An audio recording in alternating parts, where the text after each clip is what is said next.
Colombo, Sri Lanka expects to run out of fuel in days, prompting the government to close schools in Colombo and order government employees to work from home, while troops handed tokens to people lining up for petrol to keep their places in the queue.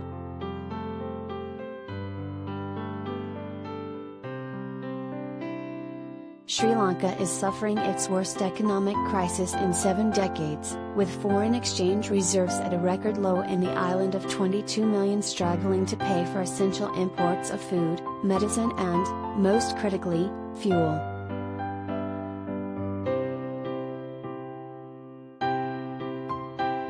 Industries like garments, a big dollar earner in the Indian Ocean nation, are left with fuel for only about a week to 10 days.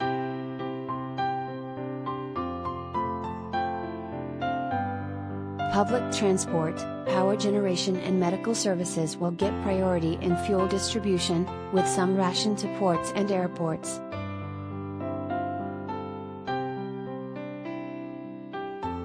I have been in line for 4 days, I haven't slept or eaten properly during this time, said auto rickshaw driver W.D. Shelton, 67, one of those who received a token meant to hold his place in the queue for when fuel becomes available.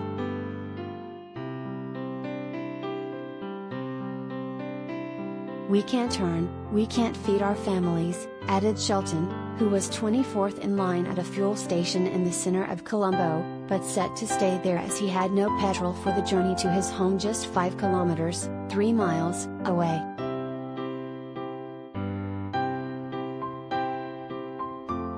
The government is in talks with the International Monetary Fund, IMF, on a possible bailout, but many people can't wait that long. The Navy in the early hours of Monday arrested 54 people off the eastern coast as they tried to leave by boat, a spokesman said, on top of 35 boat people held last week.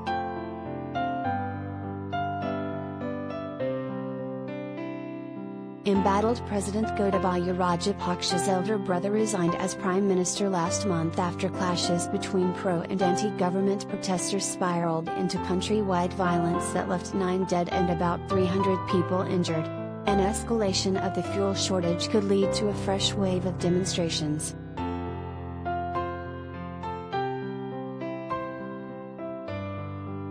Opposition leader Sajit Premadasa called for the government to step down.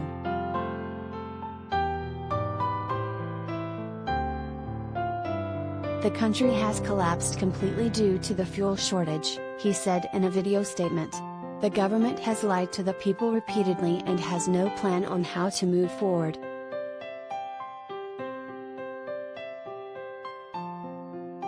Power cuts.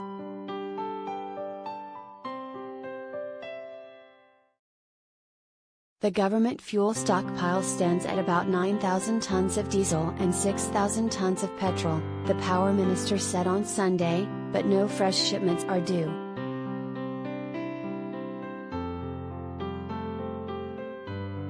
Lanka IOC, the local unit of Indian Oil Corporation, told Reuters it had 22,000 tons of diesel and 7,500 tons of petrol, and was expecting another 30,000 tons shipment of petrol and diesel combined around July 13.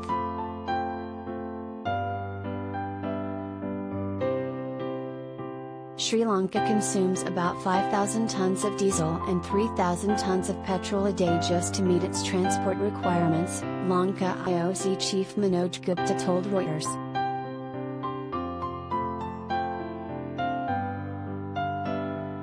Other big consumers are industries like apparel and textiles companies, whose exports jumped 30% to $482.7 million in May, according to data released on Monday.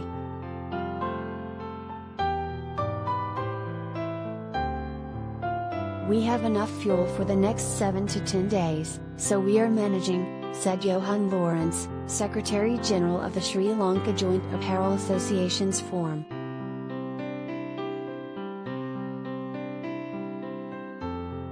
"We are watching and waiting to see if fresh fuel stocks arrive and what will happen in the coming days."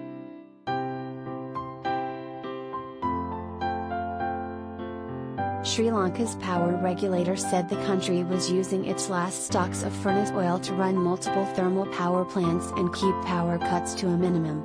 Scheduled power cuts will rise to 3 hours from Monday from 2.5 hours earlier.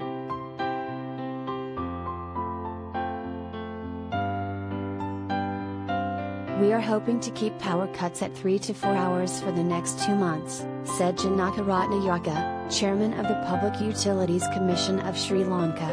But given the situation of the country, this could change.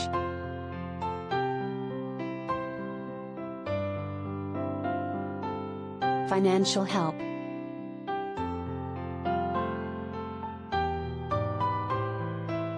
The government has told employees to work from home until further notice, while schools have been shut for a week in the commercial capital of Colombo and surrounding areas.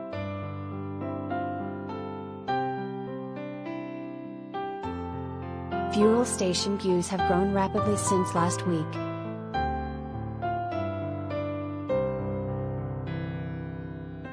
A team from the International Monetary Fund is visiting Sri Lanka for talks on a $3 billion bailout package. The country is hoping to reach a staff-level agreement before the visit ends on Thursday, that is unlikely to unlock any immediate funds. Read more.